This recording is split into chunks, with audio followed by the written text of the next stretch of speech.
Olha só, então estamos aí com mais uma aula de História com o professor Daniel e dando continuidade à nossa unidade 2, Descoberta de Outros Mundos.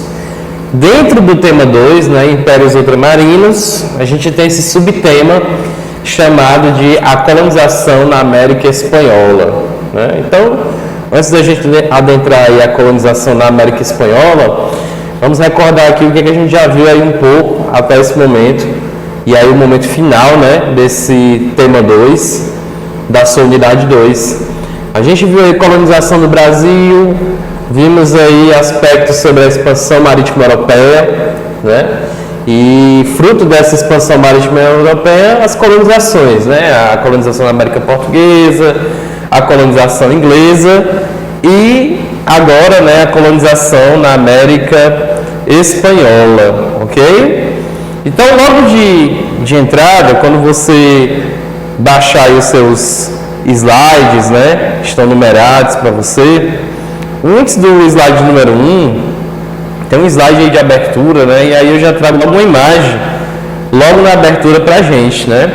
É um mapa, e esse mapa aí tem uma grande área, né, pintada na cor verde, chamada de Mesoamérica, ok? Então nós vamos começar falando um pouco do que é essa Mesoamérica, um pouco de noção da geografia, para a gente poder encaminhar o nosso assunto, né? Ele coloca aí para a gente, quando você também tiver a oportunidade de procurar aí na sua apostila, né?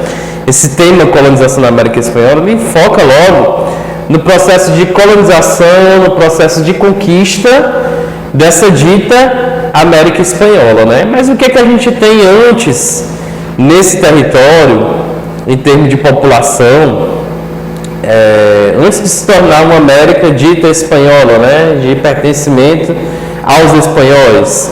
Aí a gente fala, né, da Mesoamérica e, consequentemente, das chamadas civilizações pré-colombianas, né? Ou seja, né, os povos que habitavam a América antes da chegada de Colombo, ok? Então nós vamos falar aí quem são esses povos, né, essas civilizações, né?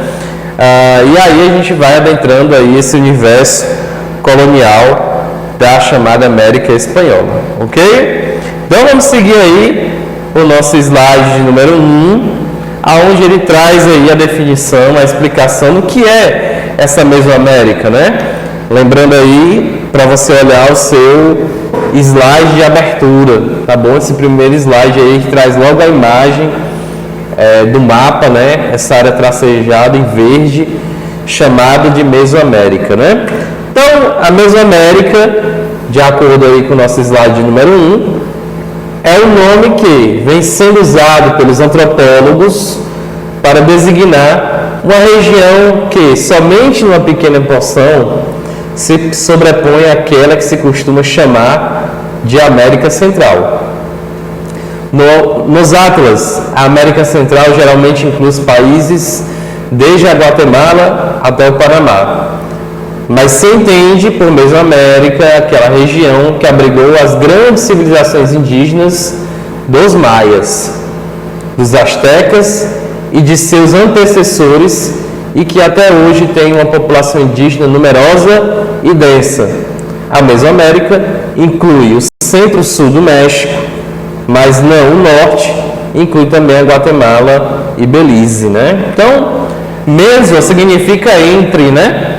Então, é a região aí entre o México e a América Central, que, de acordo aí com a nossa definição, é o território, né, que abrange aí onde existiam os maias e os astecas. Isso aí é a Mesoamérica. Maias e astecas são considerados, né, povos pré-colombianos. Há alguns livros, né, alguns materiais que você pode encontrar, questões de prova, que ao invés de chamar povos pré-colombianos, civilizações pré-colombianas, né, eles preferem chamar de povos ameríndios. E eles estão corretos da mesma forma, né? Então, aí, para você olhar, reparar de novo aí na sua imagem, no seu mapa, né, a Mesoamérica, essa região traçada em verde, uma região entre o México e a América Central, que foi o território aí dos maias e dos astecas, né? Mas eu falei de mais um povo aí, que são os incas, né? Os incas, eles estavam localizados mais à atual América do Sul, né? Se a gente fosse tentar localizar aqui, onde é que estavam, né, geograficamente, onde é que eu posso localizar no meu mapa? Os incas, né? Então os incas habitavam o que hoje a gente tem como sendo ali o país, né, chamado Peru, um país aqui da América do Sul, ok? Mas essa definição de Mesoamérica tem uns detalhes aí para a gente chamar a atenção, né? E essa definição está disponível aí no site, né, que está aí destacado para você, tá bom? É o site juliomelati.pro.br/áreas, né? /número 1 meso.pdf, né? Então tá aí onde está descrita aí essa definição de Mesoamérica, ok? Então ele fala aí que essa definição vem sendo usada pelos antropólogos, né? Quem são os antropólogos, né? Os antropólogos são cientistas sociais também, assim como os sociólogos, assim como os historiadores, né? Mas eles se preocupam muito, né, com a questão da cultura. O principal aspecto dos antropólogos, né, é a investigação da cultura de um determinado povo, de uma determinada civilização. Se hoje na história nós conhecemos muitos detalhes, né, dos egípcios, dos maias, como ele colocou aqui, dos astecas, dos incas, né, na Mesopotâmia, dos povos da Mesopotâmia, um exemplo, né, dos chamados povos indígenas brasileiros também, se deve ao trabalho desses tais antropólogos, né? Então eles são responsáveis por grande parte das informações sobre os aspectos sociais, econômicos, culturais e religiosos desses povos de uma maneira geral. Então a gente tem uma contribuição muito desses cientistas, né? Antro quer dizer homem, né? Logos de logia, então o estudo do homem, né? Então eles auxiliam muito os historiadores com essas informações, com esses conhecimentos, né, que eles legam aí, né? Eles legaram para a história ao longo de muito tempo de estudos, né? Então a antropologia, vamos dizer assim, que ela é uma área auxiliar da história, ela é uma área irmã, vamos dizer assim, né, para a história, ok? Então essa informação aí da Mesoamérica vem dos antropólogos, ok? Então vamos falar aí desse primeiro povo pré-colombiano, que eram os maias, né? Os maias localizados aí na América Central, ok? Então, os maias, estou trazendo a informação aí dessa revista, muito interessante, eu vou dizer por quê, que ela é bem interessante, né? Da revista História Geral, da coleção chamada Fique por Dentro, eu já citei em videoaulas anteriores, né? Um pouco dessa revista, tá bom? Não é atualmente um material fácil de você encontrar por aí, porque já tem aí alguns anos, porque ela é do início do século 21, tá certo? Mais precisamente é uma edição do ano de 2001. Então, assim, não é muito fácil a gente encontrar por aí. Pode ser que a gente encontre? Pode ser, tá certo? Porém, não vou dizer para você que é algo fácil de localizar. Mas é um material que vira e mexe, ele vai aparecer aqui em forma de indicação, de citação para você, ok? Então, já trazendo aí a informação dos maias na página 33, né, onde ele tem um texto aí, as civilizações maia, asteca, inca, e ele diz a seguinte coisa, vamos lá. Maias, os gregos da América, página 33, tá bom? Está localizado isso daí. E ele diz, os maias jamais formaram um império.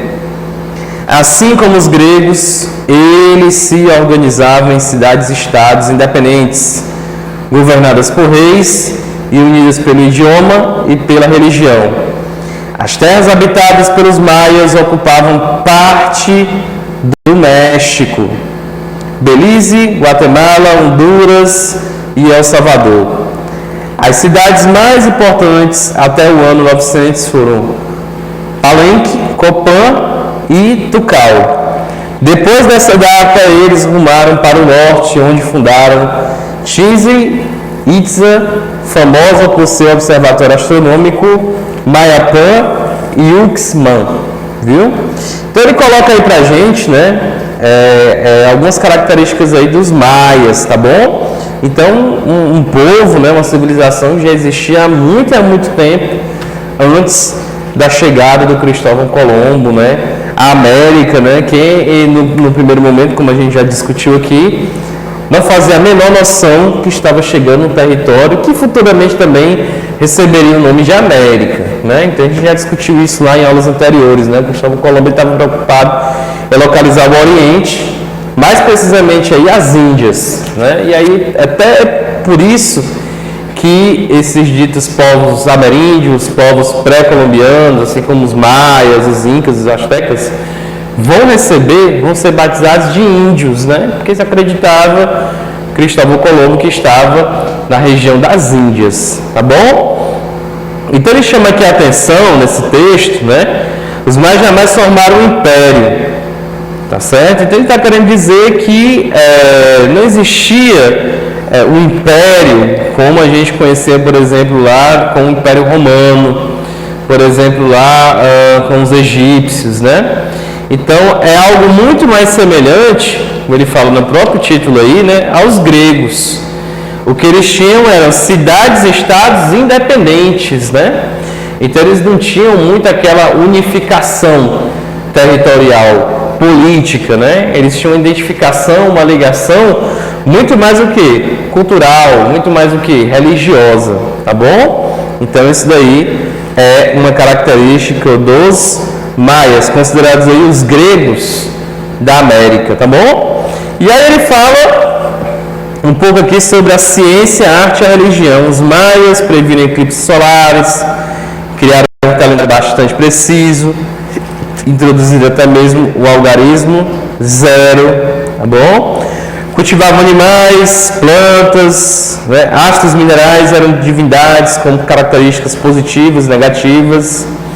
Eram frequentes sacrifícios e rituais para agradar aos deuses e a obter seus favores. Então os maias, eles eram politeístas, né? Eles acreditavam na existência de vários deuses, né? Inclusive aí faziam sacrifícios, né, em homenagem ao Deus Sol, tá bom? Então eles eram politeístas. Muito do que vai acontecer com essas chamadas civilizações, ou povos pré-colombianos, ou povos ameríndios, né, como você queira chamar, é dois processos semelhantes ao que aconteceu com os chamados povos nativos, com a chegada dos portugueses no território que ia ser chamado mais tarde de Brasil. O genocídio e o etnocídio. Já falamos isso quando a gente falava lá sobre a colonização da América Portuguesa, né? O genocídio, a matança, né, em grande quantidade, né, a morte em grande quantidade, morte física. E o etnocídio é um tipo de morte, mas é um tipo de morte mais simbólico, né, porque é a morte da cultura.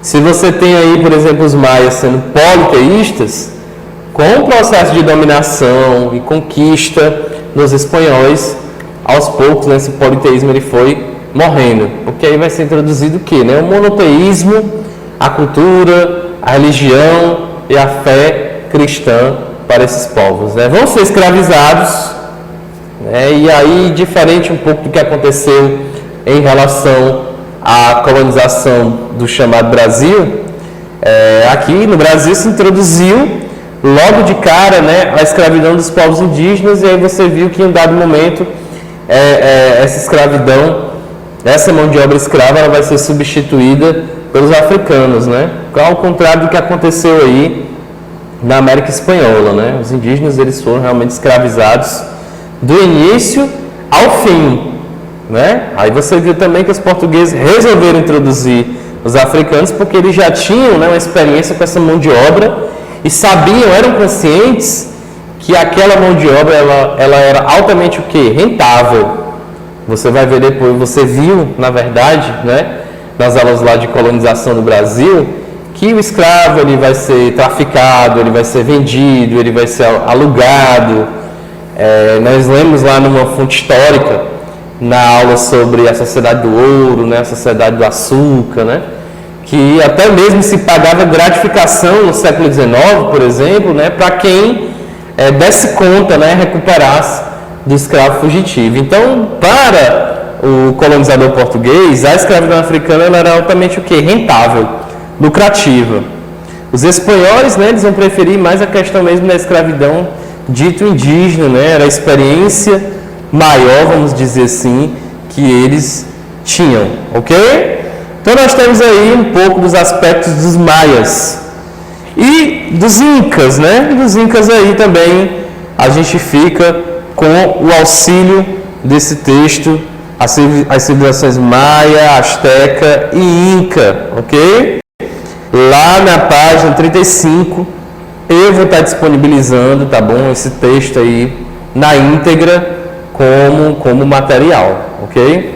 Então os incas aí, você vai acompanhar no texto exclusivo, né, para você, disponível aí para você na plataforma desse capítulo, dessa revista aí que a gente está abordando. Na página 35, então ele traz Inca, o Império do Sol. Entre 1438 e 1533, os Incas ergueram um império nos Andes, com mais de 4.000 quilômetros de extensão, com capital em Cusco, no atual Peru. O império abrigou cerca de 10 milhões de índios. Adoravam um sol chamado Inti. O imperador Uçapa, Inca, era considerado filho de Inti e por isso lhe atribuíam poderes mágicos. Os Incas registraram sua religiosidade em festas como a Inti Raymi, a festa do sol, em objetos artísticos como o tumim, faca em formato de homem usada em rituais. Eram exímios tecelões e joalheiros, né? Então aqui ele já traz mais um aspecto político e religioso, né? Podemos considerar os Incas, né, uma teocracia. Por quê? Porque eles acreditavam, né, que esse mesmo imperador, ele também era um chefe religioso, como ele coloca aí, ó, o imperador Sapa, Inca, era considerado filho de Inti e por isso lhe atribuíam poderes mágicos, né? Então ele era, o que acontecia lá era um governo teocrático.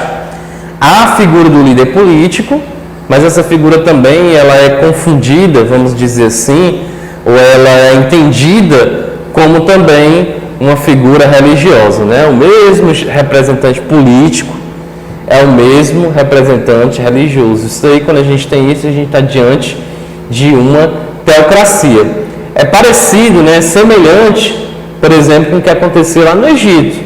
O faraó, né? Ele era uma figura religiosa, mas ao mesmo tempo ele era uma figura política. Então essas duas coisas estavam representadas no faraó. E o que ele diz aqui, pelos Incas, né? O poder do imperador também era teocrático.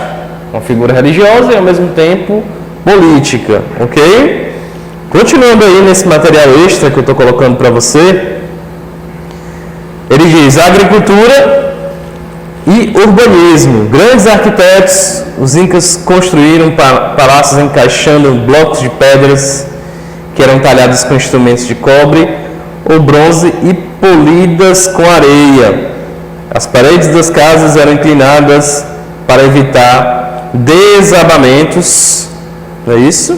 Devido aos terremotos frequentes. Os Incas também aplicaram técnicas avançadas na agricultura. A construção de terraços dispostos em degraus em torno das montanhas permitiu o cultivo de mais de 60 espécies vegetais. A água vinha das geleiras e o guano fertilizava o solo, né? Aí ele diz o que é esse guano? Excremento de aves marinhas comum na costa peruana, né? Então, tanto os Incas como os astecas e os maias, né, eles também tinham esse, vamos dizer assim, o seu desenvolvimento, ele era pautado na agricultura. Mas, de novo, né, eles eram excelentes com as questões matemáticas, né? Como você viu lá, os maias, né, com a questão da astrologia, aqui os incas, né, com a questão do urbanismo, e por aí vai. Então eles tinham uma habilidade matemática muito interessante, né?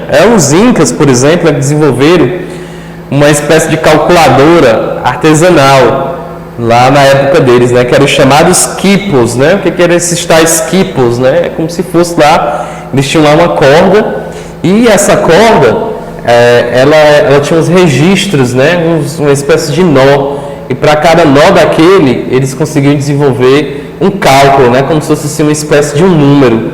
Então eles tinham os chamados quipos, né? Então eles eram muito habilidosos com as questões matemáticas. Então os incas, localizados no atual Peru. Temos aí então agora os astecas. Vamos lá, né? Voltando um pouco aí nessa página 34, ele diz do seu material extra: astecas, povo guerreiro. Grande parte do atual território do México foi ocupada pelo Império Azteca. Olha aí, né? Os astecas localizados dentro daquilo que nós estamos chamando de Mesoamérica, dentro daquilo que seu slide inicial apresenta como imagem para a gente, ok? Então ele diz: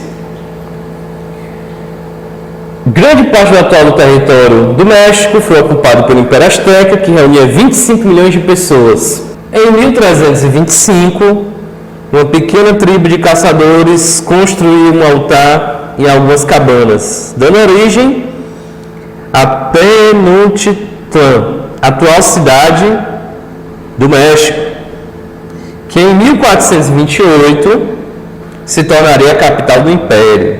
O imperador, o Tlatoani, era responsável pelo exército e pelos estoques de alimentos.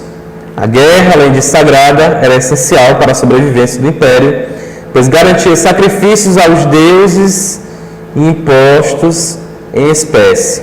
Ok? Então aí de novo, né, mais uma civilização atrelada a essa questão das divindades, né, ao politeísmo. Então a gente pode dizer aí que tanto incas como astecas e maias eram politeístas, né? A crença em vários deuses, ok? Então, mais uma civilização também habilidosa, né, com a questão dos cálculos, da matemática, porque eles também, os astecas, deram muitas contribuições para a astronomia, como você vai ver aí no seu material extra, ok? Então vamos aqui para o quadro fazer mais alguns apontamentos, né, principalmente aí em relação às localizações geográficas das civilizações ditas pré-colombianas. Então temos aí, né, os dados sobre os povos pré-colombianos ou ameríndios, de novo, conforme você queira chamar, tá bom? Então temos aí os maias, como vimos lá, América Central. Os incas localizados, aí eu botei entre aspas, né, porque esse nome Peru não existia na época, né, que os incas ocupavam esse território. O Peru existe pra gente atualmente, né, que aí a gente entende como um país. Então seria a região do Peru, os astecas na região onde hoje seria aí o México, ok? Então maias, incas e astecas, todos esses três povos aí passaram por aqueles dois processos que a gente já comentou também lá no iníciozinho da aula, né? O processo de genocídio, ou seja, né, a matança, né, essa dominação dos espanhóis não foi uma coisa muito fácil. Muitos deles, né, resistiram e aí pagaram com a própria vida, porque esse espanhol ele estava bem mais armado, né? Ele conhecia armas de fogo, ele tinha mais tecnologias para o combate do que em relação ao povo pré-colombiano, ok? Os maias, por exemplo, os incas e os astecas, né? Então, todos os três passaram por esse processo de genocídio, né? Uma série de doenças, né, trazidas por esses espanhóis, como, por exemplo, o sarampo, né? A gripe e por aí vai, né? Que contaminaram esses povos e aí como nós estamos falando aí de mais ou menos aí o século XV, o século XVI, né? Não se conhecia nenhum tipo de medicamento, vacinação que pudesse combater essas doenças, né? Não tinha lá esse atendimento. Tampouco o espanhol estava preocupado com a saúde dos povos que eles iam conquistando, né? Então muitos também morreram ao contraírem doenças, ok? E das guerras, né, de dominação, da resistência, né, à dominação espanhola. O outro processo aí, como você viu, é o etnocídio, né, a morte da cultura, a substituição da cultura do nativo pela cultura do dominador, do colonizador, que vai ser aí o espanhol, ok? Então, esses dois processos, todos os três povos pré-colombianos ou ameríndios passaram, genocídio e etnocídio. Temos então uma cronologia para a história dos povos pré-colombianos. 317, nós temos aí o estabelecimento das primeiras cidades-estados maias, né? Então aquela organizaçãozinha social, política, né? Semelhante ao que acontecia lá na Grécia Antiga, né? Com as polis, né? Com as cidades-estados, né? Então nós temos algo semelhante aí com os maias no ano de 317. Já no século XV, nós temos aí a formação do Império Azteca, né? Os astecas, localizado no que seria hoje o México. 1438, nós temos o início da organização do Império Inca. Já adentrando aí o século XVI, 1521, Hernán Cortés destrói o Império Azteca, né? Hernán Cortés aí tido como o conquistador, dominador, né? Vamos dizer assim, do Império Azteca, ok? 1533, Francisco Pizarro domina os Incas, ok? Então essa civilização pré-colombiana aí dominada pelo Francisco Pizarro, no que seria atualmente o território do país Peru. Já no século XVII, 1597, já no final do século XVII, nós temos a conquista definitiva das cidades-estados maias, né? E aí vale o reforço. São conquistas pautadas no genocídio e no etnocídio, ok? Vamos dar uma olhada aí como é que já apareceu esse assunto em termos de questões para você. Olha, então temos aí questões extras, né? E aí uma questão do ano de 2010, vem lá do ano de 2010, né? E é uma questão do Enem. Então vamos ver aí como é que apareceu quando o assunto é civilizações pré-colombianas, colonização da América, né, espanhola, como é que isso aí apareceu em formato de Enem. Então diz aí a questão 01. O Império Inca, que corresponde principalmente aos territórios da Bolívia e do Peru, chegou a englobar enorme contingente populacional. Cusco, a cidade sagrada, era o centro administrativo, com uma sociedade fortemente estratificada e composta por imperadores, nobres, sacerdotes, funcionários do governo, artesãos, camponeses, escravos e soldados. A religião contava com vários deuses e a base da economia era a agricultura, principalmente o cultivo da batata e do milho. Então aí, nesse pequeno enunciado, ele traz muitas informações sobre o Império Inca, né? E aí eu achei interessante que na questão ele destaca, para além de ocupar a região do atual Peru, também ocupava a região do atual território do país da Bolívia, né?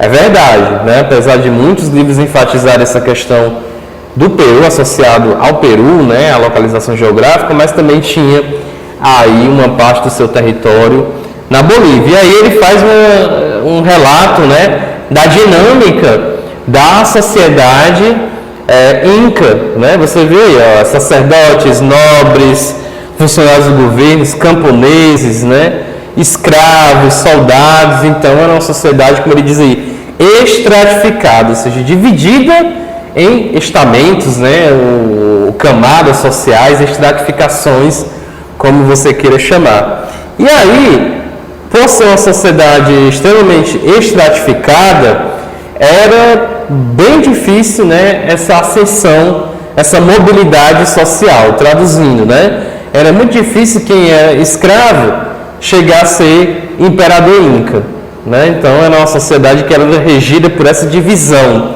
uma vez escravo, para sempre escravo. Lembrar também que nesses impérios, né, assim como a gente vai ter características semelhantes na história de outros impérios ao longo da história da humanidade, geralmente nos impérios o poder é hereditário, ele passa de pai para filho, tá bom? De posse dessa gama, né, de explicação, vamos ver aqui o que ele quer saber da gente.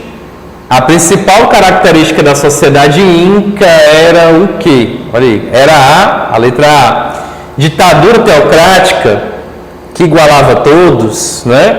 Olha, primeiro de tudo, todo e qualquer tipo de ditadura ela não iguala todos. Aqui no sentido de igualar, de dar igualdade a todos, né? Não. As ditaduras, elas tratam as sociedades de maneira diferenciada. Em uma ditadura, seja ela qual for, só há dois caminhos: ou se apoia ou se resiste a ela. Então, falar em ditadura do tipo teocrática para o Império Inca não faz o menor sentido, isso não era uma característica deles. A letra B, existência da igualdade social e da coletivização da terra. Ora, se o próprio texto já diz para a gente que a sociedade inca ela era estratificada, aonde é uma sociedade estratificada, há uma sociedade desigual. Então isso não vale para os incas, né? Portanto, a letra B, falsa. E da coletivização da terra, falso ainda, né? Essa terra ela pertencia ao, vamos dizer assim, ao governante, né? Quem administrava essa terra, vamos dizer assim, era aí o governante inca. Se bem que, né, essa noção da terra como propriedade privada, isso vale também para a colonização espanhola. Essa noção capitalista da terra vem com os espanhóis.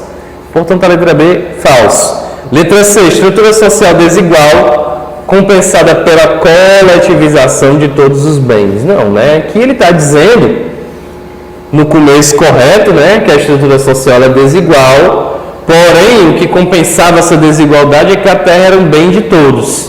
E não era bem assim, né? As terras, elas vão ser, vamos dizer assim, demarcadas, né? E aí, por exemplo, o escravo, ele só vai ter direito o quê? Ao trabalho. O camponês, só o direito ao trabalho nessa terra. Essa noção de terra coletiva, né?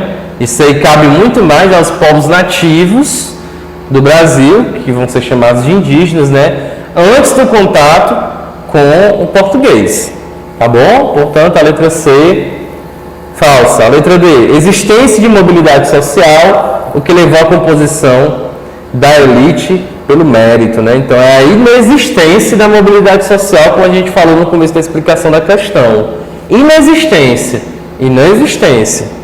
A letra D, falso. Se A, B, C e D está falso, sobrou correto para a gente a letra D, a letra E como correta, quando ele diz impossibilidade de se mudar de extrato social e a existência de uma aristocracia hereditária, né? Uma aristocracia, ou seja, né, aqueles poderosos que se alternavam aí no poder, né, no Império Inca, e hereditário porque esse poder iria sendo passado de pai para filho.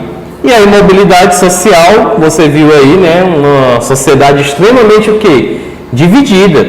Você começa falando aí de uma primeira camada de imperadores até uma camada de soldados, né? Era bem dinâmica aí essa sociedade inca. Portanto, a questão do Enem de 2010 acertou, como você está vendo aí, na época, e acho que foi o seu acerto também, acredito nisso, foi a letra E.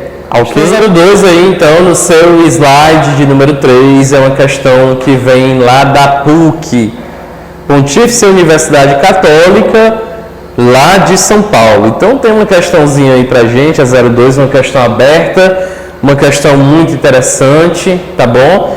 Questões interessantes, já falei em aulas anteriores, não significa dizer que são questões difíceis, né? Questões interessantes são questões boas que botam a gente para pensar, botam a gente para refletir, tá bom? E tentam extrair da gente o máximo de conteúdo que a gente adquiriu até o momento sobre o conteúdo, tá bom? Então a questão 02 diz pra gente, abre aspas, o que ocorreu 500 anos atrás não foi um descobrimento, mas um ato europeu de violência, fecha aspas, né? E essa frase saiu lá na revista Veja em 11 de setembro de 1991, já tem um certo tempo, né? 91 aí, 1991, isso marcava aí mais ou menos aí os 500 anos, né? Desse tal descobrimento da América, que a gente sabe que afirmar descobrimento da América é uma afirmação que ela já caiu por terra já há um bom tempo, tá bom? A gente prefere falar em invasão, né, o achamento, como alguns preferem usar essa palavra, né, da América, o achamento do Brasil, enfim. Então, diante da posse aí, dessa crítica, né, que foi feita lá na revista Veja, em 1991, ele quer saber da gente, a afirmação acima expressa a visão de um filósofo alemão sobre o processo de descoberta e conquista da América, a partir da interpretação do texto e de seus conhecimentos sobre esse processo histórico.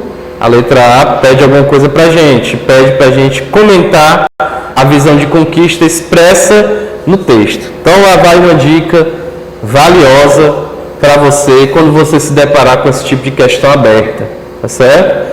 Esse tipo de questão é aquele tipo de questão que ele vai tentar aproveitar como correto para a gente o máximo de coisas que a gente sabe sobre o conteúdo. Então, o que você souber sobre o conteúdo, você coloca lá na questão, claro, diante daquilo que ele está lhe perguntando.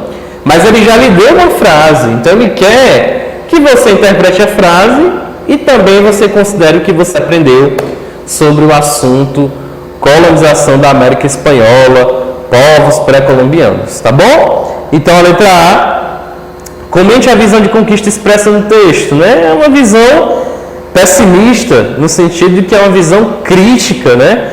Que nega aquela visão heróica de que houve aqui um descobrimento, há um pretenso descobrimento do Brasil, né? Ou há uma descoberta da América. Então é uma visão aí crítica, né? Então comente a visão de conquista expressa no texto. Sugestão de resposta para você. É uma interpretação crítica que observa o genocídio dos povos, abre aspas, ameríndios, fecha aspas, nega ou, fecha, abre aspas, descobrimento, fecha aspas, né? E indica uma invasão ao território, de novo entre aspas, ameríndio, né? Quando ele citou lá, ó, não foi um descobrimento, mas um ato europeu de violência, você tem que lembrar logo lá daquela característica fundamental, desse processo de conquista, desse processo de colonização, que é o genocídio, ok? Letra B. Indique e caracterize um dos grupos indígenas que habitavam o continente no momento do descobrimento, entre aspas, né? Vamos começar pelos nossos vizinhos e ele só pede aí pra gente um grupo, né? Um dos. Na minha resposta aqui eu escolhi os Incas. Incas caracterizam-se por possuir um governo teocrático, economia agrícola. Atualmente o país é o Peru e representa o território onde boa parte se desenvolveu o Império Inca, ok? Então aí é o que eu falei, você pode colocar os elementos que você possui sobre eles. Aqui eu escolhi alguns, né? Os Incas como um governo teocrático, né? Atualmente o país que representa o território onde em boa parte se desenvolveu o Império Inca foi o Peru. Você poderia falar aí da questão da agricultura, né? Você poderia falar aí da questão da imobilidade social, né?